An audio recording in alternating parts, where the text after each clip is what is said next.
بعضې خلکو په دروغه د نبوت دعوې وکړې په هغې کې یو مسلم کذاب او دا جادوګر و تلمساتي امور د خپل تابع کړي وو او د ځان سره د عربو یو جنگجو قبیله بنو حنیفه ملګرې کړه او هغه ډېره قوي قبیله وه هغه د ده په شا ودرېد حضور علیه السلام پسې خط راولېږ او دوی استازي راولېږل خط کې لیکلي وو من مسلمه رسول الله الى محمد رسول الله چې دا خط د مسلمه چې د الله رسول نه لیکل کېږي محمد رسول الله ته او دا ظالم په خط کې حضور مخاطب کوي چې ستا او زما جنگ نشته اصل حکومت ته او د ځمکې اقتدار دی نو د عربو نیمه ځمکه ستا شو نیمه زما شوه خو د قریشو نه زما خطره ده ستا د قوم نه زما خطره ده دې ما نه پرېږدي حضور علیه السلام چې دا خط وکتو نو هغه استازو ته وی چې تاسو هم د ده په مذهب وي او حضور فرمایل په الله مې دې قسمي کو دنیا کې دا دستور نوې جاری چې د استازي د الچي به سر نه جدا کې کو دا دستور نوې جاری ستاسو دواړه سرونه ما د تنې نه ښکته کول تاسو دونه غټ جرم ارتکاب کړی او بیا حضور علیه السلام یو خسنې راواغستو ورته وایي چې ستا دونه خسنې کې م څه نشته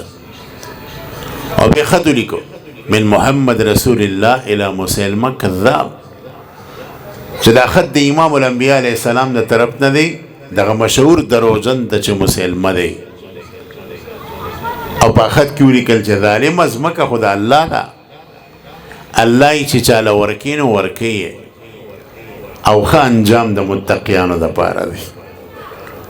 د دې خط د یو یو لفظ نه روحانیت او رڼا راپریوزي دا ظالم بشانه شو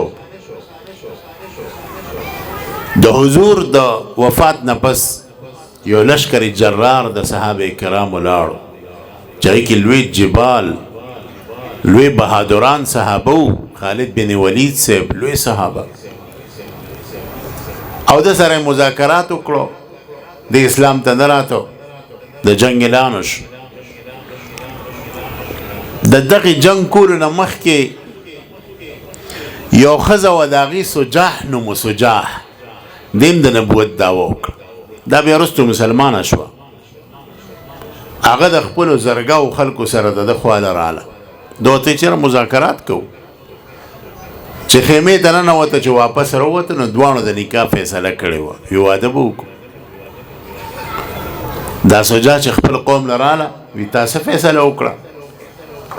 یاره وي زه خو دې سړي سره نکاح کوم هغې ورته ویل د خدای ظالمې ته مونږ نکاح نه لېږلی وې مذاکرات څه شو وی بس ما اوس د نکاح فیصله کړې ده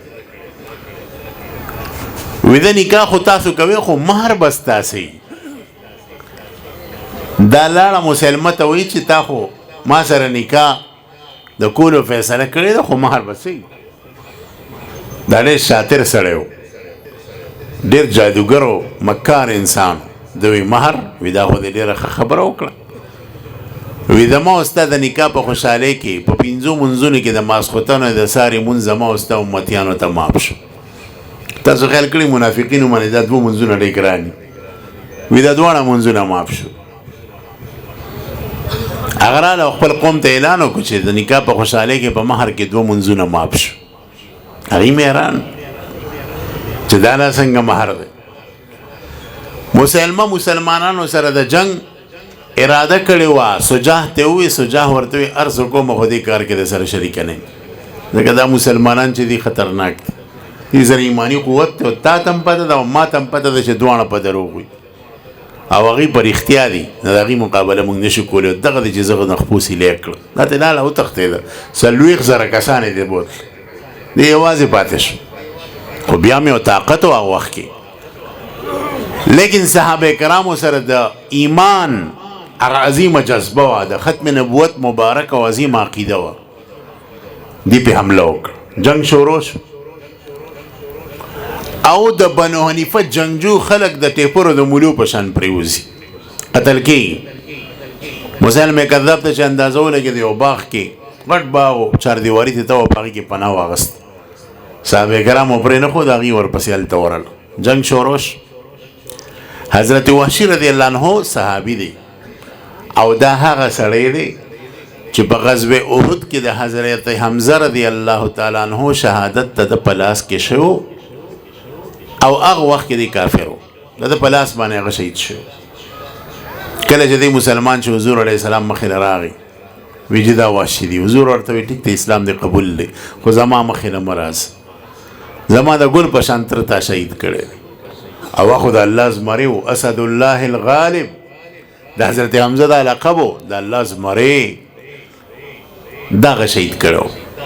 نه دی ډېر خفه و دی بیا په شام کې اوسېدو او ډکې به وی چې یا الله داسې یو موقع راکړي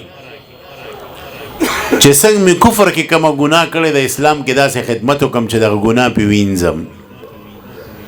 نو په دغه مقدس جهاد کې دیم شریک نو د لرې نه مسلم کذاب شیش واغسته دی نیزه‌باز و په نیزه کې ماهر او د په اوسپنه کې ځان پټ کړی خودونه یې اچولي وو زغرې یې اچولې وې خو په دې مرۍ کې یو ځای بربنډ و او دا خو نیزه‌باز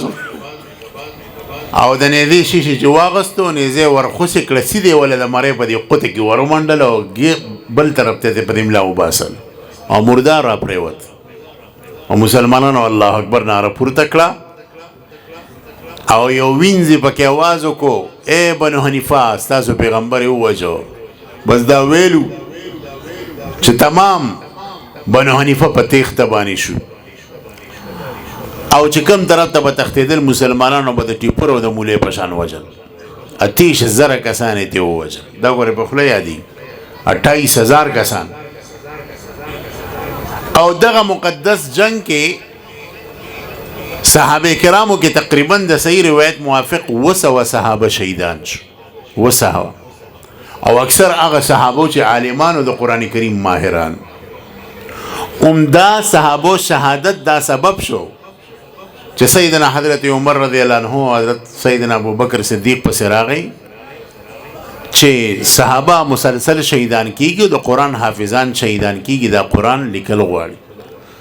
نو بیا حضرت زید بن ثابت سے بیروغختو او قرآن ټول ولیکلو او هغه د حضرت حفصه سره بیا پروتو او بیا سرکاري ریکارډ ته سیدنا عثمان صاحب هغه راوباسو 4 نسخې ته تیار کړې یو روایت کې 1 نسخې راځي او سیدنا عثمان صاحب په خپل خلافت کې ټول ځایونو ته ولېږو چې تاسو د دې قرآن نه خپلې نسخې تیارې کړئ او په باقي لغتونو چې کوم قرآنونه لیکلي وه هغې راغونډ هغې تلف کړو نو اول جنگ د صحابو هغه د دې لپاره شوی